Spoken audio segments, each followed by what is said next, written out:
Hi friend, welcome to my YouTube channel light of GS में आपका स्वागत है। आज मैं लेकर आया हूं बिहार सामान्य ज्ञान। बिहार सामान्य ज्ञान के महत्वपूर्ण प्रश्न आज लेकर आए हूं बिहार सामान्य ज्ञान के महत्वपूर्ण प्रश्न को देखेंगे। बिहार सामान्य ज्ञान टॉपिक है, प्राचीन बिहार से संबंधित है। जिसका फर्स्ट क्वेश्चन है, बिहार के किस शहर को पहले पाटलिपुत्र के नाम से जाना जाता था? कहता है बिहार के किस शहर को पहले पाटलिपुत्र के नाम से जाना जाता था? इसका सही उत्तर होगा पटना के नाम से जाना जाता था। बिहार के किस शहर को पहले पाटलिपुत्र के नाम से जाना जाता था? तो पटना को जाना जाता था। नेक्स्ट क्वेश्चन देखेंगे। क्वेश्चन है, बिहार में कन्नाट राजवंश का शासन किस युग में था? बिहार में कन्नाट राजवंश का शासन किस युग में था? बिहार में कन्नाट राजवंश का शासन किस युग में था? इसका सही आंसर होगा पाल युग में आपको बिहार में कन्नाट राजवंश का शासन था, पाल युग में। नेक्स्ट क्वेश्चन है, कन्नाट वंश की स्थापना किसने की थी? तो कन्नाट वंश की स्थापना किसने किया? इसका सही उत्तर होगा नानी देव ने किए थे कन्नाट वंश की स्थापना। नेक्स्ट क्वेश्चन देखेंगे, कन्नाट वंश की स्थापना कब की गई थी? तो कन्नाट वंश की स्थापना आपको 1097 ईस्वी में किया गया था, कन्नाट वंश की स्थापना। नेक्स्ट देखेंगे, कन्नाट वंश की दो राजधानियां कौन कौन सी थी? कन्नाट वंश की दो राजधानियां कौन कौन सी थी? इसका उत्तर हो जाएगा सिमरौगढ़ नेपाल था और दरभंगा बिहार था आपको कन्नाट वंश की राजधानी। नेक्स्ट देखेंगे, किसके शासनकाल में दरभंगा को कन्नाट वंश की दूसरी राजधानी के रूप में चुना गया? कहता है किसके शासनकाल में दरभंगा को कन्नाट वंश की दूसरी राजधानी के रूप में चुना गया है? इसका उत्तर हुआ गंगदेव के आपको शासनकाल में चुना गया है। नेक्स्ट देखेंगे, क्वेश्चन है, कन्नाट वंश किस क्षेत्र पर शासन किया था? कन्नाट वंश किस क्षेत्र पर शासन किया था? इसका उत्तर हो जाएगा नेपाल और बिहार के तिरहुत तथा मिथिला क्षेत्र में आपको शासन किया था। कन्नाट वंश ने किस क्षेत्र पर शासन किया? नेपाल और बिहार के तिरहुत या मिथिला क्षेत्र पर शासन किया था। नेक्स्ट देखेंगे, नेक्स्ट क्वेश्चन है, नानी देव ने सिमरौगढ़ पर अपना शासन किसकी मदद से स्थापित किया? कहता है नानी देव ने सिमरौगढ़ पर अपना शासन किसकी मदद से स्थापित किया? इसका उत्तर होगा चालुक्य राजा विक्रमादित्य चतुर्थ की मदद से। चालुक्य राजा विक्रमादित्य चतुर्थ की मदद से आपको अपना शासन स्थापित किया था। नेक्स्ट देखेंगे, नानी देव ने कितने वर्षों तक मिथिला क्षेत्र पर शासन किया? नानी देव ने कितने वर्षों तक मिथिला क्षेत्र पर शासन किया? इसका सही उत्तर होगा 50 वर्षों तक शासन किया। नेक्स्ट देखेंगे, नानी देव को उनके किस गुण के लिए जाना जाता है? अर्थात नानी देव को उनके किस गुण के लिए जाना जाता है? इसका सही उत्तर होगा साहस, उदारता और विद्वानों के प्रति सम्मान के लिए जाना जाता है। नानी देव को साहस, उदारता और विद्वान के प्रति सम्मान के लिए गुण से जाना जाता है। नेक्स्ट देखेंगे, विद्वान नानी देव को किस नाम से मानते हैं? कहता है विद्वान नानी देव को किस नाम से मानते हैं? तो आपको इसका उत्तर हो जाएगा मिथिला के पुत्र के रूप में मानते हैं। नेक्स्ट क्वेश्चन देखेंगे, कन्नाट राजवंश के युग में किस प्रकार के कलाकारों और रचनाकारों को प्रोत्साहन मिला? तथा कन्नाट राजवंश के युग में किस प्रकार के कलाकारों और रचनाकारों को प्रोत्साहन मिला? इसका उत्तर हो जाएगा कवि, लेखक और कलाकार के रूप में आपको प्रोत्साहन मिला। नेक्स्ट क्वेश्चन है, कन्नाट वंश के दौरान किस भाषा का अत्यधिक विकास हुआ? कन्नाट वंश के दौरान किस भाषा का अत्यधिक विकास हुआ था? इसका सही उत्तर होगा मैथिली भाषा का सर्वाधिक विकास हुआ था। नेक्स्ट क्वेश्चन देखेंगे, कन्नाट राजवंश ने कब तक शासन किया? तो कन्नाट वंश ने कब तक शासन किया है? तो 1097 ईस्वी से लेकर 1324 ईस्वी तक शासन किया। कब? 1097 से 1324 ईस्वी तक शासन किया है। नेक्स्ट देखेंगे, कन्नाट राजवंश के युग में साहित्य और लोकगीतों के निर्माण में किसका योगदान था? कहता है कन्नाट राजवंश के युग में साहित्य और लोकगीतों के निर्माण में किसका योगदान था? इसका सही उत्तर होगा मैथिली भाषा का योगदान था। नेक्स्ट क्वेश्चन देखेंगे, क्वेश्चन है, राजगीर किस काल से जुड़ा हुआ एक महत्वपूर्ण स्थल है? कहता है राजगीर किस काल से जुड़ा हुआ एक महत्वपूर्ण स्थल है? इसका उत्तर होगा मौर्य काल से जुड़ा हुआ एक महत्वपूर्ण स्थल है राजगीर। नेक्स्ट देखेंगे, मगध साम्राज्य की राजधानी पाटलिपुत्र से पहले कौन सी थी? मगध साम्राज्य की राजधानी पाटलिपुत्र से पहले कौन सी थी? इसका सही उत्तर होगा राजगीर था। नेक्स्ट क्वेश्चन देखेंगे, क्वेश्चन है राजगीर। राजगीर में किस मौर्य राजा ने एक किले का निर्माण किया था? कहता है राजगीर में किस मौर्य राजा ने एक किले का निर्माण किया था? इसका सही उत्तर होगा राजा बिंदुसार ने किले का निर्माण किया था। नेक्स्ट क्वेश्चन है राजगीर और उसके आसपास के मौर्य काल की कौन सी संरचनाएं पाई गई हैं? राजगीर और उसके आसपास मौर्य काल की कौन सी संरचनाएं पाई गई हैं? इसका सही उत्तर होगा शैल कीर्तिक गुफाएं और शिलालेख का गुफाएं पाया गया है। शैल कार्तिक गुफाएं और शिलालेख की संरचनाएं पाए गए हैं। नेक्स्ट देखेंगे, नेक्स्ट है मौर्य साम्राज्य की राजधानी कौन सा शहर था? मौर्य साम्राज्य की राजधानी कौन सा शहर था? आपको पाटलिपुत्रा शहर था। नेक्स्ट देखेंगे, कुम्हरार किस शहर से जुड़ा हुआ स्थल माना जाता है? कुम्हरार किस शहर से जुड़ा हुआ स्थल माना जाता है? तो पाटलिपुत्र से जुड़ा हुआ स्थल माना जाता है। नेक्स्ट है कुम्हरार की खुदाई से मौर्य काल की कौन सी संरचनाएं मिली हैं? कुम्हरार की खुदाई से मौर्य काल की कौन सी संरचनाएं मिली हैं? इसका उत्तर होगा महल, स्तंभ वाला हॉल और बौद्ध मठ मिला है। महल, स्तंभ वाला हॉल और बौद्ध मठ मिला है। नेक्स्ट क्वेश्चन देखेंगे, कुम्हरार की खुदाई से सबसे पहले महत्वपूर्ण खोजों में से एक क्या है? कहता कुम्हरार की खुदाई से सबसे महत्वपूर्ण खोजों में से एक क्या है? तो आपको खंभे वाला हॉल के अवशेष, खंभे वाले हॉल के अवशेष सबसे महत्वपूर्ण है। नेक्स्ट देखेंगे, नेक्स्ट है कुम्हरार में पाए गए हाइपोस्टाइल हॉल का उपयोग किस लिए किया जाता था? कुम्हरार में पाए गए हाइपोस्टाइल हॉल का उपयोग किस लिए किया जाता था? इसका उत्तर होगा सार्वजनिक सभा हॉल या न्याय की अदालत के रूप में। सार्वजनिक सभा हॉल या न्याय की अदालत के रूप में उपयोग किया जाता था। नेक्स्ट है कुम्हरार में मिले गोलाकार बौद्ध तीर्थ स्थल का निर्माण किस मौर्य शासक के समय माना जाता है? कुम्हरार में मिले गोलाकार बौद्ध तीर्थ स्थल का निर्माण किस मौर्य शासक के समय माना जाता है? इसका सही उत्तर हो जाएगा अशोक महान का समय माना जाता है। नेक्स्ट देखेंगे, कुम्हरार को बिहार के किस काल में खुदाई के लिए अधिक महत्वपूर्ण स्थल क्यों माना जाता है? कहता है कुम्हरार को बिहार में किसी काल की खुदाई के लिए अधिक महत्वपूर्ण स्थल क्यों माना जाता है?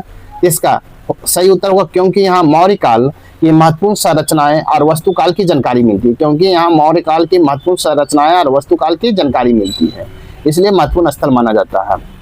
नेक्स्ट देखेंगे, कुम्हरार स्तंभों वाले हॉल का उपयोग किस कार्य के लिए किया जाता था? कहता कुम्हरार स्तंभों वाले हॉल का उपयोग किस कार्य के लिए किया जाता था? इसका सही उत्तर होगा महत्वपूर्ण राज्य कार्यों और समारोहों के लिए किया जाता। महत्वपूर्ण राज्य कार्यों के और समारोह के लिए किया जाता था। नेक्स्ट है कुम्हरार में मिले बौद्ध तीर्थ स्थल का क्या महत्व है? कुम्हरार में मिले बौद्ध तीर्थ स्थल का महत्व क्या है? इसका सही उत्तर होगा यह प्राचीन भारत बौद्ध मत के प्रसार में महत्वपूर्ण अंतर्दृष्टि प्रदान करता है। यह प्राचीन भारत में बौद्ध धर्म के प्रसार में महत्वपूर्ण अंतर्दृष्टि प्रदान करता है। नेक्स्ट देखेंगे, क्वेश्चन है मौर्य काल के दौरान कुम्हरार से मिली सबसे पुरानी बौद्ध संरचनाएं क्या है? मौर्य काल के दौरान कुम्हरार में मिली सबसे प्राचीन बौद्ध संरचनाएं क्या है? इसका सही उत्तर होगा गोलाकार बौद्ध तीर्थ स्थल है। क्या है? गोलाकार बौद्ध तीर्थ स्थल है। नेक्स्ट है बिहार में बहुयात में पाए जाने वाले आहत सिक्के किसके बने होते थे? कहता है बिहार में बहुयात में पाए जाने वाले आहत सिक्के किसके बने होते थे? इसका सही उत्तर होगा चांदी के बने होते थे। नेक्स्ट देखेंगे अधिकांश चांदी से बने आहत सिक्के बिहार में कहाँ पाए गए हैं? अधिकांश चांदी के बने आहत सिक्के बिहार में कहाँ पाए गए हैं? इसका सही उत्तर होगा पटना शहर के गोलकपुर और पूर्णिया और अन्य स्थानों पर पाए गए हैं। तथा अधिकांश चांदी के बने आहत सिक्के बिहार में कहाँ पाए गए हैं? तो आपको पटना शहर के गोलकपुर, पूर्णिया और अन्य स्थानों पर पाए गए हैं। नेक्स्ट देखेंगे कुषाण सिक्के बिहार के किस स्थान पर खुदाई में पाए गए हैं? कुषाण सिक्के बिहार के किस स्थान पर खुदाई में पाए गए हैं? इसका सही उत्तर होगा बक्सर में पाया गया है। नेक्स्ट देखेंगे कुम्हरार की खुदाई में कौन सा सिक्का ताबीज के रूप में उपयोग किया जाता था? तथा कुम्हरार की खुदाई में कौन सा सिक्का ताबीज के रूप में प्रयोग किया जाता था? तो इसका आंसर होगा हुबिक्स का सिक्का ताबीज के रूप में प्रयोग किया जाता था। किसका? हुबिक्स का सिक्का, हुबिक्स का। नेक्स्ट देखेंगे सारण जिले में किस स्थान पर कुषाण तांबे सिक्के का ढेर मिला है? तथा सारण जिले के किस स्थान पर कुषाण तांबे के सिक्के का ढेर मिला है? इसका सही होगा चिरांद से मिला है। नेक्स्ट देखेंगे, हाजीपुर में पाए गए गुप्त सिक्के किस साम्राज्य की सीमा को दर्शाता है? हाजीपुर में पाए गए गुप्त सिक्के किस साम्राज्य की सीमा को दर्शाता है? तो आपको इसका उत्तर हो जाएगा गुप्त साम्राज्य की सीमा को दर्शाता है। नेक्स्ट देखेंगे, कुषाण साम्राज्य की सीमा को दर्शाने वाले सिक्के किस स्थान पर पाए गए हैं? कुषाण साम्राज्य की सीमा को दर्शाने वाले सिक्के किस स्थान पर पाए गए हैं? इसका उत्तर होगा बक्सर से पाया गया है। नेक्स्ट देखेंगे, कहता पाल काल के सिक्कों की स्थिति क्या थी? पाल काल में सिक्कों की स्थिति क्या थी? तो आपको सिक्कों की अलपता थी, सिक्कों की अलपता थी। नेक्स्ट देखेंगे, कुम्हरार की खुदाई में हुबिक्स कौन सा सिक्का पाया गया है? कुम्हरार की खुदाई में हुबिक्स का कौन सा सिक्का पाया गया है? इसका उत्तर होगा आपको ताबीज के रूप में उपयोग होने वाला सिक्का पाया गया है। ताबीज के रूप में उपयोग होने वाला सिक्का पाया गया है। नेक्स्ट क्वेश्चन है, कुषाण साम्राज्य के किस काल में बक्सर के सिक्के पाए गए हैं? कहता है कुषाण साम्राज्य में किस काल के बक्सर में सिक्के पाए गए हैं? इसका होगा कुषाण काल के सिक्के पाए गए हैं। नेक्स्ट देखेंगे, कुषाण तांबे के सिक्के सारण जिले के किस स्थान पर मिले हैं? कुषाण तांबे के सिक्के सारण जिले के किस स्थान पर मिले हैं? इसका सही उत्तर होगा चिरांद नामक जगह से आपको कुषाण काल के सिक्के मिले हैं। नेक्स्ट है, बिहार राज्य का नाम एक पुराने नाम से आता है जो निम्न में से किसको दर्शाता है? कहता है बिहार राज्य का नाम एक पुराने नाम से आता है जो निम्न में से किसको दर्शाता है? इसका सही उत्तर हो जाएगा एक बौद्ध मठ को दर्शाता है। किसको? एक बौद्ध मठ को। नेक्स्ट देखेंगे, बिहार नाम किस शब्द से लिया गया है? तो बिहार नाम किस शब्द से लिया गया है? तो आपको इसका उत्तर होगा पाली शब्द बिहार से लिया गया। पाली शब्द बिहार से लिया गया है। नेक्स्ट देखेंगे, विहार शब्द का अर्थ क्या होता है? तो विहार शब्द का अर्थ होता है निवास। नेक्स्ट देखेंगे, विहार शब्द का मूल किस भाषा से? विहार शब्द का मूल किस भाषा से है? इसका सही उत्तर होगा संस्कृत भाषा से है। नेक्स्ट देखेंगे, समय के साथ विहार शब्द किसमें बदल गया है? समय के साथ विहार शब्द किससे बदल गया है? तो बिहार में बदल गया है। नेक्स्ट देखेंगे, प्राचीन और मध्यकाल में बौद्ध भिक्षुओं को निवास को क्या कहा जाता है? प्राचीन और मध्यकाल में बौद्ध भिक्षुओं के निवास को क्या कहा जाता है? इसका सही उत्तर होगा विहार को कहा जाता है। नेक्स्ट है, बिहार का नामकरण किसके निवास स्थान के आधार पर हुआ है? बिहार का नामकरण किसके निवास स्थान के आधार पर हुआ है? आपको बौद्ध भिक्षुओं के निवास स्थान के आधार पर हुआ है। किसके? बौद्ध भिक्षुओं के निवास स्थान के आधार पर हुआ है। नेक्स्ट देखेंगे, वर्तमान बिहार राज्य में किस युग में बौद्ध विहारों का प्रसार था? कहता है वर्तमान बिहार राज्य में किस युग में बौद्ध विहारों का प्रसार था? इसका सही उत्तर होगा प्राचीन और मध्यकाल का प्रसार था। प्राचीन और मध्यकाल। नेक्स्ट देखेंगे, बौद्ध विहार किसके लिए निवास स्थान होते थे? बौद्ध विहार किसके लिए निवास स्थान होते थे? तो आपको बौद्ध भिक्षुओं के लिए निवास स्थान होता था। नेक्स्ट देखेंगे, बिहार राज्य के क्षेत्र में किस प्रकार के धार्मिक स्थल प्राचीन और मध्यकाल में प्रमुख थे? कहता बिहार राज्य के क्षेत्र में किस प्रकार के धार्मिक स्थल प्राचीन और मध्यकाल के प्रमुख थे? इसका सही उत्तर होगा बौद्ध विहार के प्रमुख थे। नेक्स्ट देखेंगे, बिहार का नामकरण किस धार्मिक समूह के निवास से जुड़ा हुआ है? बिहार का नामकरण किस धार्मिक समूह के निवास से जुड़ा हुआ है? इसका सही उत्तर होगा बौद्ध भिक्षुओं के निवास से जुड़ा हुआ है। नेक्स्ट देखेंगे, कौन सी बौद्ध परिषद बिहार में आयोजित की गई थी? कौन सा बौद्ध परिषद है जो बिहार में आयोजित की गई थी? आपको प्रथम, द्वितीय और तृतीय बौद्ध परिषद बिहार में आयोजित किया गया था। नेक्स्ट देखेंगे, चौथी बौद्ध परिषद का आयोजन कहाँ किया गया था? तो चौथी बौद्ध परिषद का आयोजन आपको कुंडलवन कश्मीर में किया गया था। नेक्स्ट देखेंगे, नेक्स्ट है, चौथी बौद्ध परिषद का आयोजन किसके शासनकाल में हुआ था? चौथी बौद्ध परिषद का आयोजन किसके शासनकाल में हुआ था? इसका सही उत्तर होगा कनिष्क के शासनकाल में आयोजित हुआ था चतुर्थ बौद्ध परिषद। नेक्स्ट देखेंगे, चौथी बौद्ध परिषद का आयोजन किस वर्ष हुआ था? तो चौथी बौद्ध परिषद का आयोजन आपको 72 ईस्वी में हुआ था। 72 ईस्वी में हुआ था। नेक्स्ट है, चौथी बौद्ध परिषद की अध्यक्षता किसने किया? चौथी बौद्ध परिषद की अध्यक्षता किसने किया? तो आपको सही उत्तर हो जाएगा वसुमित्र ने किया। किसने? वसुमित्र ने किया था। नेक्स्ट देखेंगे, चौथी बौद्ध परिषद के उपाध्यक्ष कौन थे? तो चौथी बौद्ध परिषद के उपाध्यक्ष आपको अश्वघोष थे। कौन थे? अश्वघोष। नेक्स्ट देखेंगे चौथी बौद्ध परिषद के दौरान बौद्ध धर्म किन दो संप्रदायों में विभाजित किया गया? कहता चौथी बौद्ध परिषद के दौरान बौद्ध धर्म को किन दो संप्रदायों में विभाजित किया गया था? तो आपको महायान और हीनयान में विभाजित किया गया था, महायान और हीनयान में। नेक्स्ट है पहली बौद्ध परिषद का आयोजन कहाँ हुआ था? पहली बौद्ध परिषद का आयोजन कहाँ हुआ था? तो आपको राजगिरी में हुआ था। राजगिरी वर्तमान राजगिरी में पड़ता है। नेक्स्ट देखेंगे पहली बौद्ध परिषद का आयोजन किसके संरक्षण में हुआ था? पहली बौद्ध परिषद का आयोजन किसके संरक्षण में हुआ था? राजा अजातशत्रु के संरक्षण में हुआ था। किसके? राजा अजातशत्रु के संरक्षण में हुआ था। नेक्स्ट है पहली बौद्ध परिषद का आयोजन कब हुआ था? पहली बौद्ध परिषद का आयोजन कब हुआ? तो 483 ईस्वी पूर्व गौतम बुद्ध के मृत्यु के ठीक बाद हुआ था। 483 ईस्वी पूर्व गौतम बुद्ध के मृत्यु के ठीक बाद हुआ था। नेक्स्ट देखेंगे दूसरी बौद्ध परिषद का आयोजन कहाँ हुआ? तो दूसरी बौद्ध परिषद का आयोजन कहाँ हुआ था? तो आपको वैशाली में हुआ था। नेक्स्ट देखेंगे तीसरी बौद्ध परिषद का आयोजन कहाँ हुआ था? तो तीसरी बौद्ध परिषद का आयोजन आपको पाटलिपुत्र अशोकाराम हॉल में हुआ था। नेक्स्ट देखेंगे तीसरी बौद्ध परिषद का आयोजन किसके संरक्षण में हुआ था? तो तीसरी बौद्ध परिषद का आयोजन किसके संरक्षण में हुआ था? तो सम्राट अशोक के संरक्षण में हुआ था। नेक्स्ट देखेंगे दूसरी बौद्ध परिषद का आयोजन बुद्ध के परिनिर्वाण में कितने साल बाद हुआ था? कहता दूसरी बौद्ध परिषद का आयोजन बुद्ध के परिनिर्वाण में कितने वर्ष बाद हुआ था? इसका सही उत्तर होगा लगभग 100 साल के बाद हुआ। कितना? लगभग 100 साल के बाद हुआ था। नेक्स्ट देखेंगे क्वेश्चन है तीसरी बौद्ध परिषद का आयोजन किस समय हुआ था? तीसरी बौद्ध परिषद का आयोजन किस समय हुआ था? इसका सही उत्तर होगा लगभग 250 ईसा पूर्व में हुआ था आपको तीसरी बौद्ध परिषद का आयोजन। नेक्स्ट देखेंगे बिहार के गया जिला में स्थित महाबोधि विहार किस राज्य का एकमात्र यूनेस्को विश्व धरोहर स्थल है? क्वेश्चन कि बिहार के गया जिले में स्थित महाबोधि विहार किस राज्य का एकमात्र यूनेस्को विश्व धरोहर स्थल है?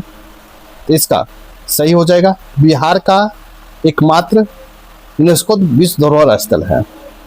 नेक्स्ट क्वेश्चन देखेंगे महाबोधि विहार कहाँ स्थित है?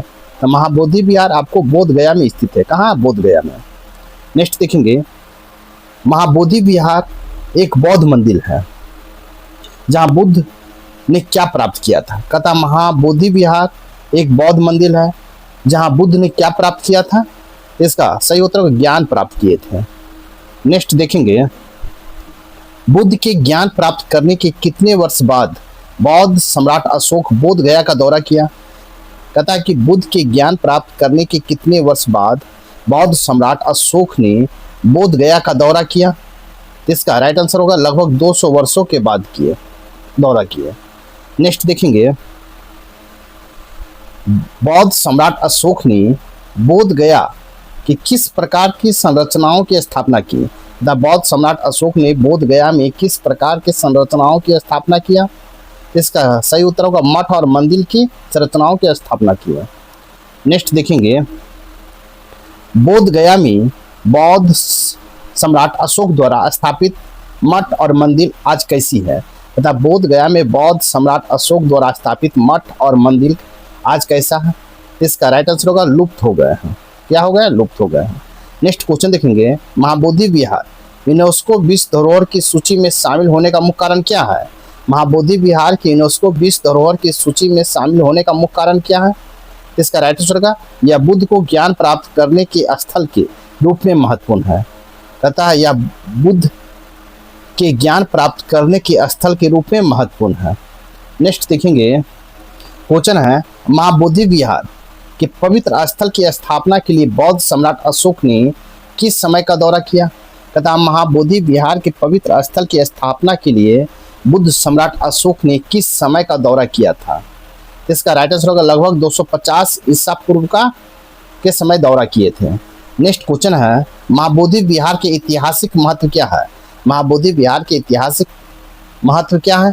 इसका होगा यह बुद्ध के ज्ञान प्राप्त करने के स्थल के रूप में महत्वपूर्ण है और बौद्ध धर्म एक महत्वपूर्ण स्थल है। तथा यह बुद्ध के ज्ञान प्राप्त करने के स्थल के रूप में महत्वपूर्ण है और बौद्ध धर्म एक महत्वपूर्ण स्थल है।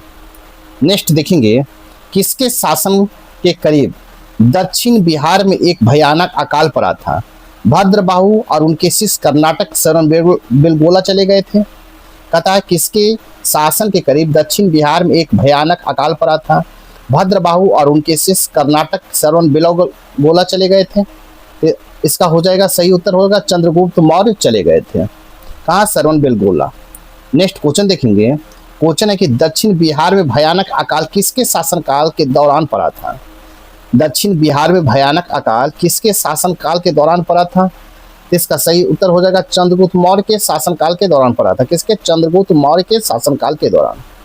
नेक्स्ट देखेंगे, अकाल के दौरान भद्रबाहु और उनके शिष्य कहाँ चले गए थे? अकाल के दौरान भद्रबाहु और उनके शिष्य कहाँ चले गए थे? इसका सही उत्तर हो जाएगा कर्नाटक के श्रवण बेलगोला चले गए थे। कहाँ? कर्नाटक के श्रवण बेलगोला चले गए थे। नेक्स्ट क्वेश्चन देखेंगे, अविभाजित जैन संघ अंतिम आचार्य कौन थे? अविभाजित जैन संघ के अंतिम आचार्य कौन थे? इसका उत्तर होगा भद्रबाहु थे। कौन थे? भद्रबाहु थे। नेक्स्ट देखेंगे, भद्रबाहु का जन्म कहाँ हुआ था? तो भद्रबाहु का जन्म कहाँ हुआ था? तो आपको पंडुवर्धन, जिसमें उत्तरी पश्चिमी बंगाल और उत्तर पश्चिम बांग्लादेश के हिस्से में है, पंडुवर्धन में हुआ। तो जो वर्तमान में उत्तर पश्चिम बंगाल और उत्तर पश्चिम बांग्लादेश के हिस्से में है, वहाँ भद्रबाहु का जन्म हुआ था। कहाँ? पंडुवर्धन में। नेक्स्ट देखेंगे, नेक्स्ट क्वेश्चन है, दिगंबर और श्वेतंबर भिक्षु किन किन आचार्यों की परंपराओं का पालन करते थे? तथा दिगंबर और श्वेतंबर भिक्षु किन किन आचार्यों की परंपराओं का पालन करते थे? इसका राइट आंसर होगा दिगंबर भिक्षु आचार्य विशाखा की परंपरा का और श्वेतंबर भिक्षु आचार्य स्थल भद्र की परंपरा का पालन करते थे। तथा दिगंबर और श्वेतंबर भिक्षु किन किन आचार्यों की परंपराओं का पालन करते थे? आपको दिगंबर भिक्षु आचार्य विशाख की परंपरा का और श्वेतंबर भिक्षु आचार्य स्थूल भद्र की परंपरा का पालन करते थे। नेक्स्ट देखेंगे, भद्रबाहु की प्रारंभिक शिक्षा किसके साथ हुई थी? भद्रबाहु की प्रारंभिक शिक्षा किसके साथ हुआ था? इसका राइट आंसर होगा गोवर्धन महामुनि के साथ हुआ था। गोवर्धन महामुनि के साथ हुआ था। नेक्स्ट क्वेश्चन देखेंगे, श्वेतंबर परंपरा के अनुसार भद्रबाहु कब तक जीवित रहे थे? श्वेतंबर परंपरा के अनुसार भद्रबाहु कब तक जीवित रहे थे? इसका राइट आंसर होगा 433 ईसा पूर्व से 357 ईसा पूर्व तक जीवित रहे थे। 433 ईसा पूर्व से लेके 357 ईसा पूर्व तक। नेक्स्ट देखेंगे, दिगंबर परंपरा के अनुसार भद्रबाहु की मृत्यु कब हुई थी? दिगंबर परंपरा के अनुसार भद्रबाहु की मृत्यु कब हुआ था? तो आपको 365 ईसा पूर्व में हुआ। कब? 365 ईसा पूर्व में मृत्यु हुआ है। नेक्स्ट देखेंगे, नेक्स्ट है श्वेतंबर जैन आदेश के संस्थापक कौन थे? श्वेतंबर जैन आदेश के संस्थापक कौन थे? इसका सही उत्तर होगा अस्तुलभद्र थे। कौन? अस्तुलभद्र थे। नेक्स्ट देखेंगे, अस्तुलभद्र ने जैन भिक्षु बनने का निर्णय कब लिया था? अस्तुलभद्र ने जैन भिक्षु बनने का निर्णय कब लिया? जब उनके भाई राज के मुख्यमंत्री बने थे, तब भिक्षु बनने का निर्णय लिया। नेक्स्ट देखेंगे, अस्तुलभद्र के पिता किस राज के मंत्री थे? अस्तुलभद्र के पिता किस राज के मंत्री थे? इसका सही उत्तर होगा नंद राज के मंत्री थे। नेक्स्ट देखेंगे, महावीर की शिक्षाओं को किसने जैन आगमों के रूप में संकलित किया था? तथा महावीर की शिक्षाओं को किसने जैन आगमों के रूप में संकलित किया था? तो आपको इंद्रभूति ने किया था, जो अस्तुलभद्र के प्रमुख शिष्य थे। इंद्रभूति किया था, जो अस्तुलभद्र के प्रमुख शिष्य थे। उसने आपको महावीर की शिक्षाओं को आगमों को संकलित किया था। नेक्स्ट देखेंगे, नेक्स्ट क्वेश्चन है, बिहार में पहली नवपाषाण संस्कृति किसमें देखने को मिलती है? कहता है बिहार में पहली नवपाषाण संस्कृति किसमें देखने को मिलती है? इसका राइट आंसर होगा चिरांद में देखने को मिलता है। नेक्स्ट देखेंगे, नवपाषाण संस्कृति किस समय अवधि के बीच मानी जाती है? नवपाषाण संस्कृति किस समय अवधि के बीच मानी जाती है? तो आपको 2500 से लेके 1500 ईसा पूर्व माना जाता है। कब? 2500 से 1500 ईसा पूर्व। नेक्स्ट क्वेश्चन है, गंगा घाटी में पहली नवपाषाण संस्कृति कहाँ पाई गई थी? गंगा घाटी में पहली नवपाषाण संस्कृति कहाँ पाई गई थी? तो आपको गंगा और घाघरा के संगम के पास सारण जिले में गंगा नदी के बाएं तट पर पाया गया था नवपाषाण संस्कृति। कहाँ? गंगा और घाघरा के संगम के पास सारण जिले में गंगा नदी के बाएं तट पर नवपाषाण संस्कृति पाई गई थी। नेक्स्ट देखेंगे, अतः नवपाषाण संस्कृति कहाँ कहाँ पाई जाती है? नवपाषाण संस्कृति कहाँ कहाँ पाई जाती है? तो आपको चेचर वैशाली में पाया जाता है, सिनुवर रोहतास, मनेर पटना, ताराडीह बोधगया और बरूडी सिंहभूम में आपको पाई जाती है। चेचर वैशाली में, सेनुवर रोहतास में, मनेर पटना में, ताराडीह बोधगया में, बेरूडीह सिंहभूम में आपको नौपाषाण संस्कृति पाई जाती है। नेक्स्ट है चिरांद की विशेषता क्या है। तो चिरांद की विशेषता क्या है, तो वारह सिंगे एक शाखादार सिंह के उपकरणों का उपयोग है। नेक्स्ट क्वेश्चन देखेंगे, क्वेश्चन नौपाषाण संस्कृति में किस प्रकार के पत्थर के औजारों का प्रयोग किया जाता था। नौपाषाण संस्कृति में किस प्रकार के पत्थर के औजारों का प्रयोग किया जाता था। तो आपको उत्तर होगा पॉलिश किए हुए पत्थरों औजारों का प्रयोग होता था। क्या पॉलिश किए हुए पत्थर के औजार का प्रयोग होता था नौपाषाण संस्कृति में। नेक्स्ट देखेंगे, नौपाषाण काल में किस प्रकार के पत्थरों के मोतियों का निर्माण किया जाता था। तथा नौपाषाण काल में किस प्रकार के पत्थरों के मोतियों का निर्माण किया जाता था। इसका होगा एगैट, जैस्पर और कार्नेलियन प्रकार के पत्थरों से मोतियों का निर्माण किया जाता। कौन, एगैट, जैस्पर और कार्नेलियन के पत्थरों से मोतियों का निर्माण किया जाता था। नेक्स्ट देखेंगे, नेक्स्ट क्वेश्चन है, गंगा घाटी की नौपाषाण संस्कृति किन प्रमुख स्थानों पर पाई गई है। कहता है गंगा घाटी की नौपाषाण संस्कृति किन प्रमुख स्थानों में पाई गई है। तो आपको चेचर, सेनुवर, मनेर, ताराडीह और बारूडीह में पाई गई है। कहाँ, चेचर, सेनुवर, मनेर, ताराडीह और बारूडीह में पाई गई है नौपाषाण संस्कृति।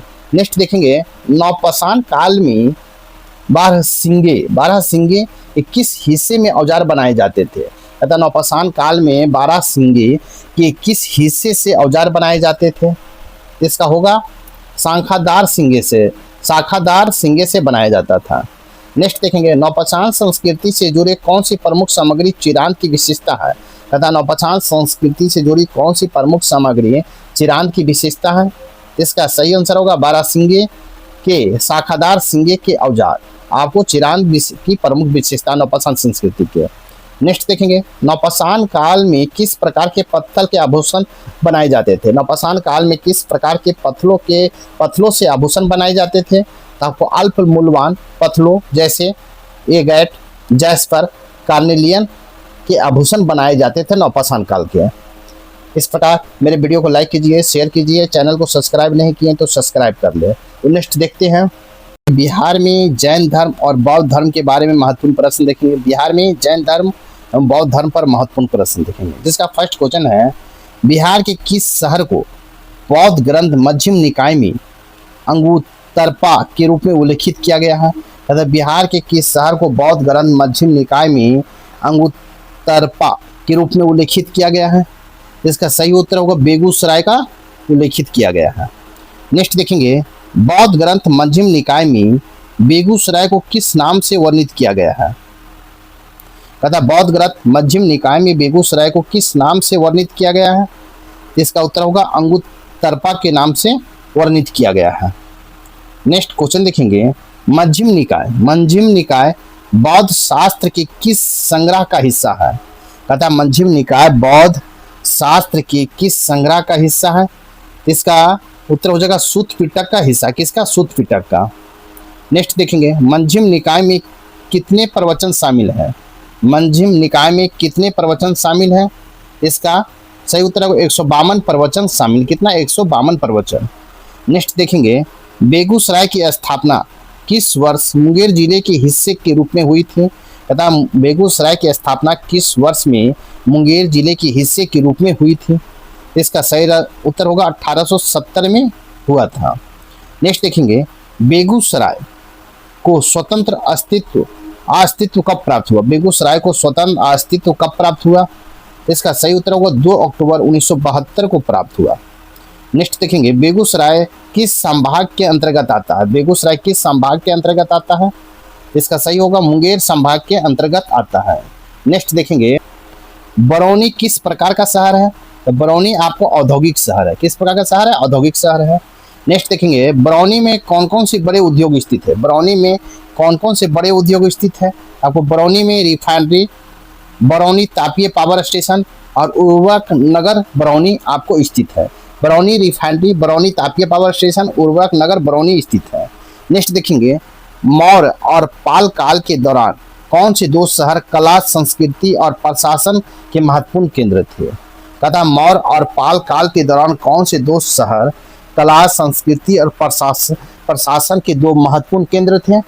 आपको नौलागढ़ और जयमंगलागढ़ प्रशासन के लिए महत्वपूर्ण केंद्र था। कौन? नौलागढ़ और जयमंगलागढ़। नेक्स्ट देखेंगे बेगूसराय की जनसंख्या कितनी है। तो बेगूसराय की जनसंख्या आपको कितनी है? आपको 29,70,541 है। नेक्स्ट देखेंगे बेगूसराय की जनसंख्या घनत्व क्या है। तो बेगूसराय का जनसंख्या घनत्व आपको 1549 प्रति वर्ग किलोमीटर है। कितना? 1549 प्रति वर्ग किलोमीटर है। नेक्स्ट देखेंगे बेगूसराय का लिंगानुपात क्या है। तो बेगूसराय का लिंगानुपात प्रति 1000 पुरुष पर 895 महिलाएं हैं। प्रति 1000 पुरुष पर 895 महिलाएं हैं। नेक्स्ट क्वेश्चन देखेंगे।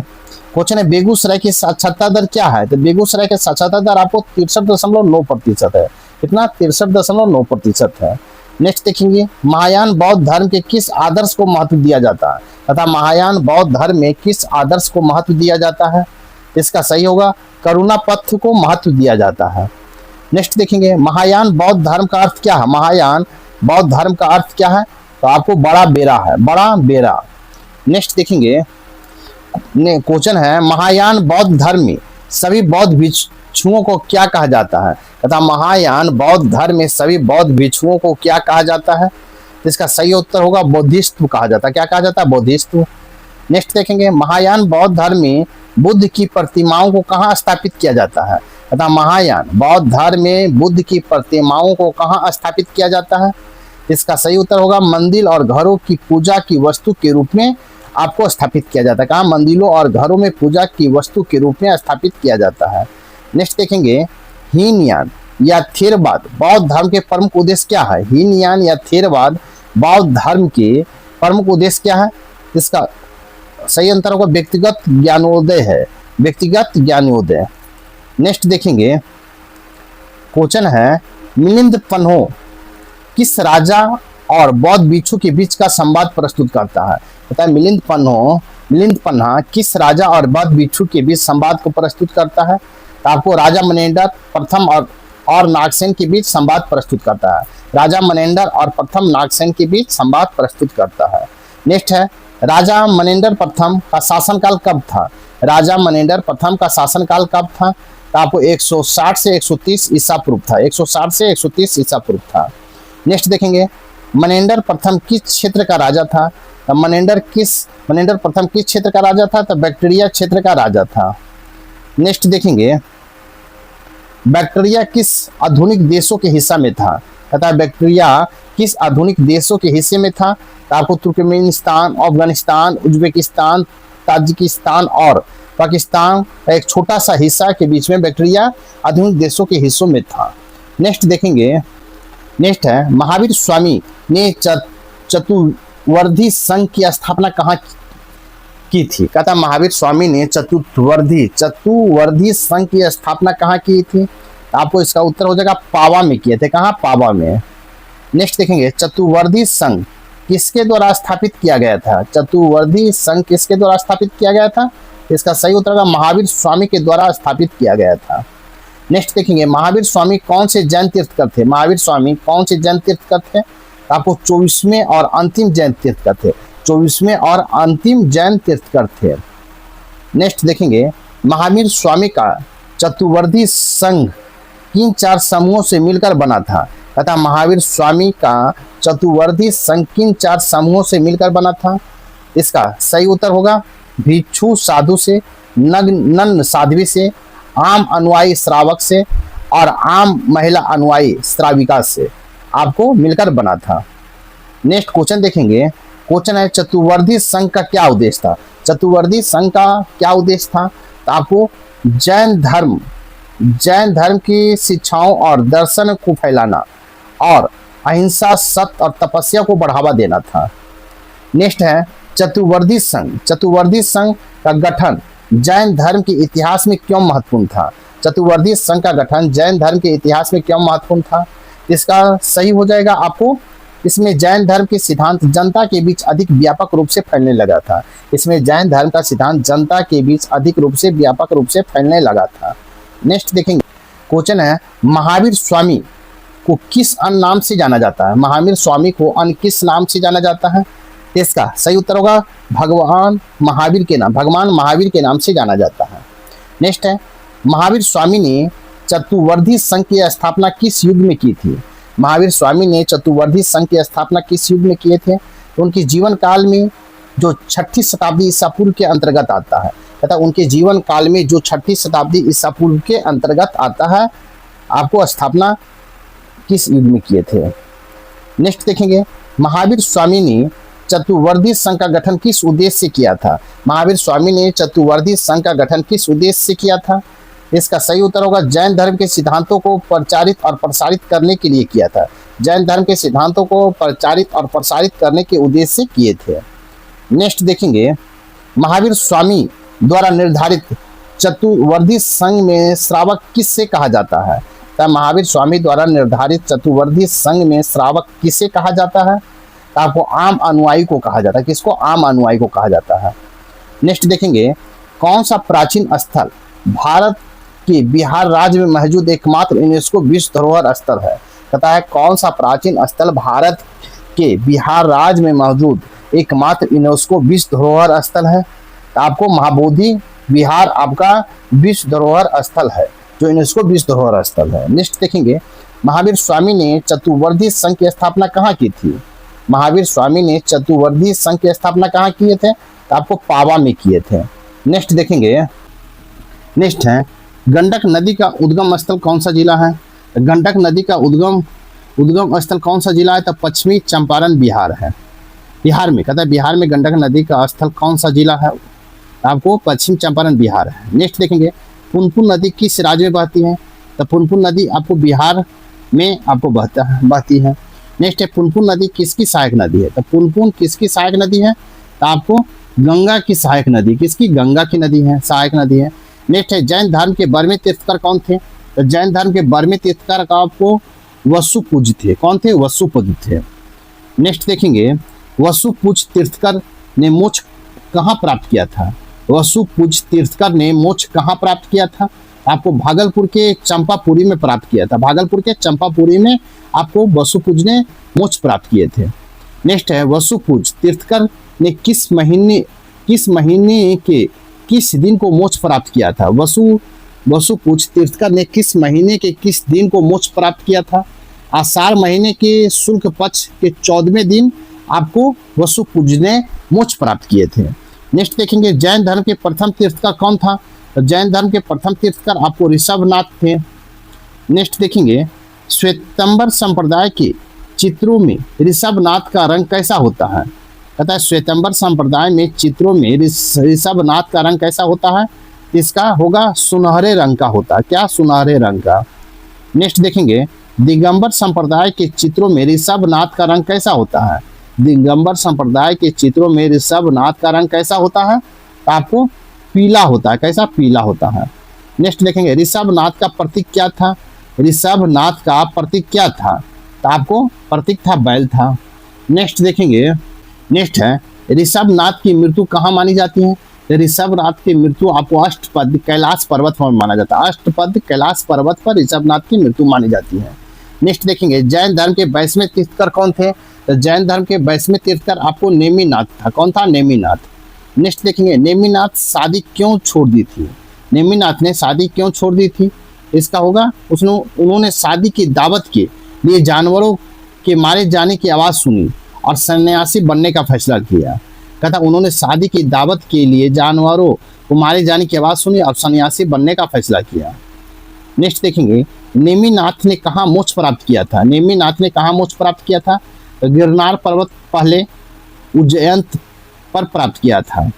नेक्स्ट देखेंगे, जैन धर्म के 24वें तीर्थकर कौन थे? तो जैन धर्म के 24वें तीर्थकर कौन थे? महावीर थे। कौन थे? महावीर थे। नेक्स्ट देखेंगे, महावीर ने कितनी आयु में सांसारिक संपत्ति त्याग दी थी?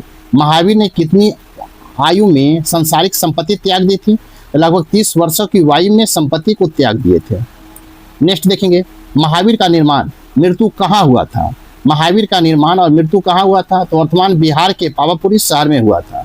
वर्तमान बिहार के पावापुरी शहर में हुआ था।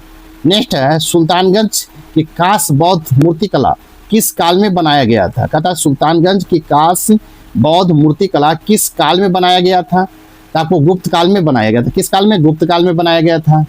नेक्स्ट देखेंगे सुल्तानगंज की बुद्ध प्रतिमा किस राज्य में पाई गई थी? कहता है सुल्तानगंज की बुद्ध प्रतिमा किस राज्य में पाई गई थी? तो आपको बिहार में पाई गई थी। नेक्स्ट देखेंगे सुल्तानगंज की कांस्य मूर्ति की ऊंचाई कितनी है? सुल्तानगंज की कांस्य मूर्ति की ऊंचाई कितना है? तो 2.3 मीटर है। कितना? 2.3 मीटर है। नेक्स्ट है सुल्तानगंज की कांस्य मूर्ति का वजन कितना है?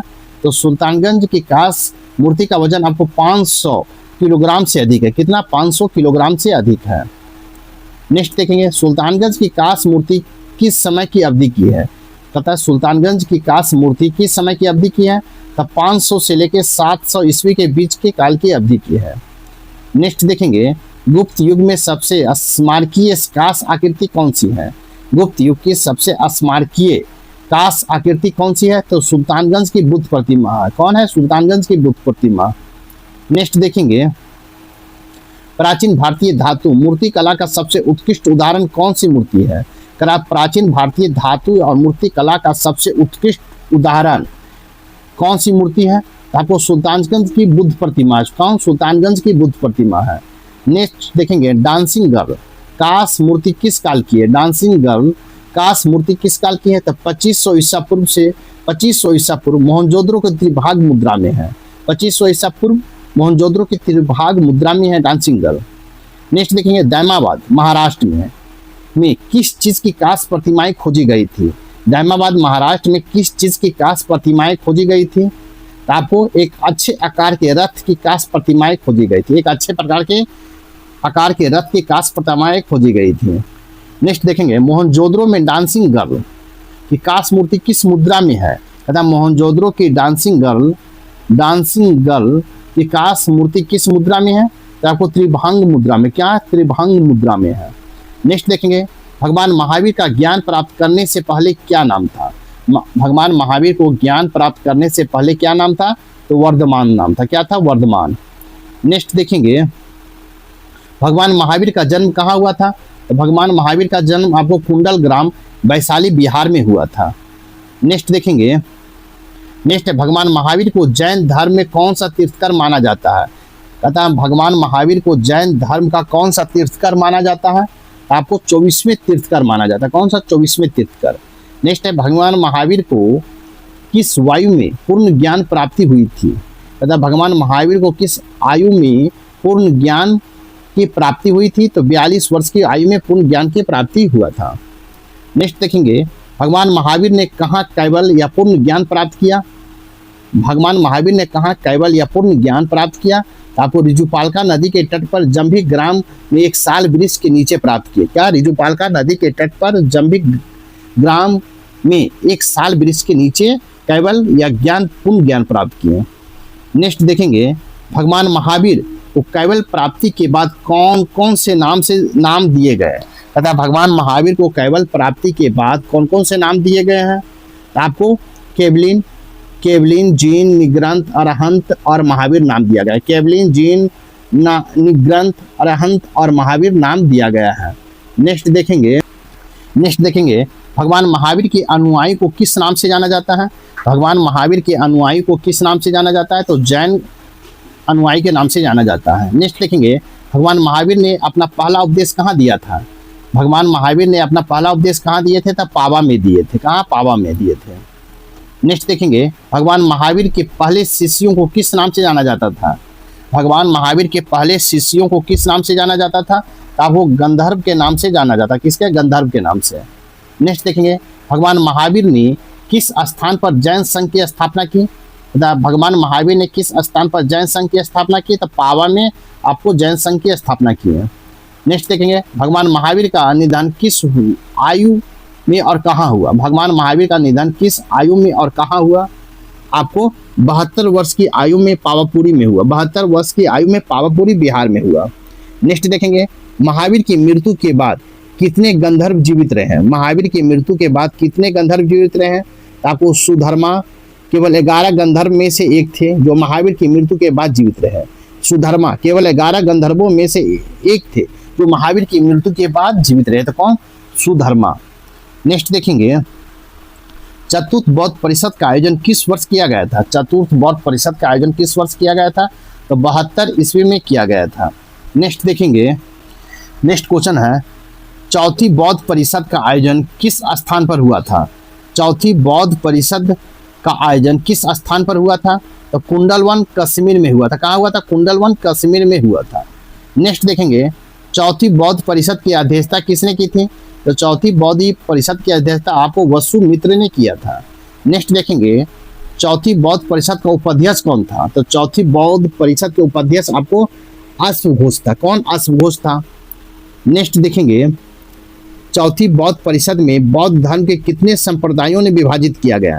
तथा चौथी बौद्ध परिषद में बौद्ध धर्म को कितने संप्रदायों में विभाजित किया गया था? तो 2 संप्रदाय में विभाजित किया गया था, महायान और हीनयान में विभाजित किया गया था। नेक्स्ट देखेंगे, पहली बौद्ध परिषद का आयोजन किस वर्ष में किया गया? तथा पहली बौद्ध परिषद का आयोजन किस वर्ष में किया गया था? तो आपको 483 ईसा पूर्व में किया गया था। कब? 483 ईसा पूर्व में। नेक्स्ट देखेंगे, पहली बौद्ध परिषद का आयोजन किस स्थान पर हुआ था? पहली बौद्ध परिषद का आयोजन किस स्थान पर हुआ था? तो राजगिरी में हुआ था, वर्तमान राजगीर में। नेक्स्ट देखेंगे, पहली बौद्ध परिषद का आयोजन का संरक्षण किसने किया था? पहली बौद्ध परिषद के आयोजन का संरक्षण किसने किया था? आपको राजा अजातशत्रु ने किया था। नेक्स्ट है, दूसरी बौद्ध परिषद का आयोजन किस स्थान पर हुआ था? दूसरी बौद्ध परिषद का आयोजन किस स्थान पर हुआ था? तो आपको वैशाली में हुआ था। नेक्स्ट देखेंगे, नेक्स्ट है, दूसरी बौद्ध परिषद का आयोजन बुद्ध के परिनिर्माण के कितने साल बाद हुआ था? कहता है दूसरी बौद्ध परिषद का आयोजन बुद्ध के परिनिर्माण के कितने साल बाद हुआ था? तो लगभग 100 साल बाद हुआ था। कितने? 100 साल बाद हुआ था। नेक्स्ट देखेंगे, तीसरी बौद्ध परिषद का आयोजन किस वर्ष में किया गया था? तीसरी बौद्ध परिषद का आयोजन किस वर्ष में किया गया था? तो लगभग 250 ईसा पूर्व में किया गया था। नेक्स्ट देखेंगे, तीसरी बौद्ध परिषद का संरक्षक कौन था? तीसरी बौद्ध परिषद के संरक्षक कौन था? तो आपको सम्राट अशोक था। नेक्स्ट क्वेश्चन देखेंगे, तीसरी बौद्ध परिषद का आयोजन किस स्थान पर हुआ था? तीसरी बौद्ध परिषद का आयोजन किस स्थान पर हुआ था? तो पाटलिपुत्र के अशोकाराम स्थान पर हुआ था। अशोकाराम स्थान पर हुआ था। नेक्स्ट देखेंगे, जैन धर्म के सबसे मौलिक सिद्धांत क्या है? जैन धर्म के सबसे मौलिक सिद्धांत क्या है? तो अहिंसा है। क्या? अहिंसा। नेक्स्ट देखेंगे, अहिंसा परमो धर्मा किसने बताया था? अहिंसा परमो धर्मा किसने बताया था? तो आपको भगवान महावीर ने बताए थे। नेक्स्ट देखेंगे, जैन धर्म के अंत सिद्धांत कौन कौन से हैं? जैन धर्म के अंत सिद्धांत कौन कौन से हैं?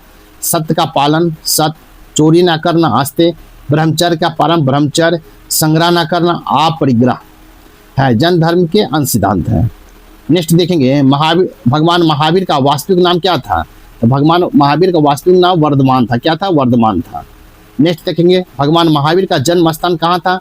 तो भगवान महावीर का जन्म स्थान वैशाली बिहार के पास कुंडल ग्राम में था। कहाँ? बिहार के पास कुंडल ग्राम में था। नेक्स्ट देखेंगे, नेक्स्ट क्वेश्चन देखेंगे, भगवान महावीर के पिता का क्या नाम था? तो भगवान महावीर के पिता का नाम सिद्धार्थ था। नेक्स्ट देखेंगे, भगवान महावीर की माता का क्या नाम था? तो भगवान महावीर की माता का नाम आपको त्रिशला था। नेक्स्ट देखेंगे, भगवान महावीर की पत्नी का क्या नाम था? तो भगवान महावीर की पत्नी का नाम आपको यशोदा था। क्या था? यशोदा। नेक्स्ट देखेंगे, भगवान महावीर की पुत्री का क्या नाम था? तो भगवान महावीर पुत्री का नाम अनुज्जा प्रियदर्शी था। क्या? अनुज्जा प्रियदर्शी था। नेक्स्ट देखेंगे, भगवान महावीर के दामाद का नाम क्या था? तो भगवान महावीर के दामाद का नाम आपको जमाली था। नेक्स्ट देखेंगे, भगवान महावीर जैन धर्म के कितने तीर्थकर थे? भगवान महावीर जैन धर्म के कितने तीर्थकर थे? तो आपको 24वें तीर्थकर थे। नेक्स्ट देखेंगे, भगवान महावीर का प्रतीक क्या था? तो भगवान महावीर का प्रतीक आपको सिंह था। क्या था? सिंह था। नेक्स्ट देखेंगे, भगवान महावीर ने सर्वोच्च ज्ञान कैवल कहाँ प्राप्त किए थे? भगवान महावीर ने सर्वोच्च ज्ञान या कैवल कहाँ प्राप्त किए थे? तो आपको रिजुपालका नदी के तट पर जंबिक ग्राम में एक साल पेड़ के नीचे प्राप्त किए थे। कहाँ? रिजुपालका नदी के तट पर जंबिका ग्राम में एक साल वृक्ष के नीचे भगवान महावीर ने सर्वोच्च ज्ञान या कैवल प्राप्त किए थे। नेक्स्ट देखेंगे, भगवान महावीर ने अपना पहला उपदेश कहाँ दिया? तो भगवान महावीर ने पहला उपदेश आपको पावापुरी बिहार में दिए थे। नेक्स्ट देखेंगे, भगवान महावीर की मृत्यु कब और कहाँ हुई थी? भगवान महावीर की मृत्यु कब और कहाँ हुई थी? तो 72 वर्ष की आयु में पावापुरी बिहार में हुआ था। आपका बिहार स्पेशल यहीं पर समाप्त होता है। साथ ही मेरे वीडियो को लाइक कीजिए, शेयर कीजिए, चैनल को सब्सक्राइब नहीं किए तो सब्सक्राइब कर दें, ताकि आपको इसी तरह का बीपीएससी और एएसओ को सेट प्रैक्टिस आता रहेगा। तो फिर नेक्स्ट में मिलते हैं, तब तक थैंक यू, धन्यवाद, जय हिंद, जय भारत।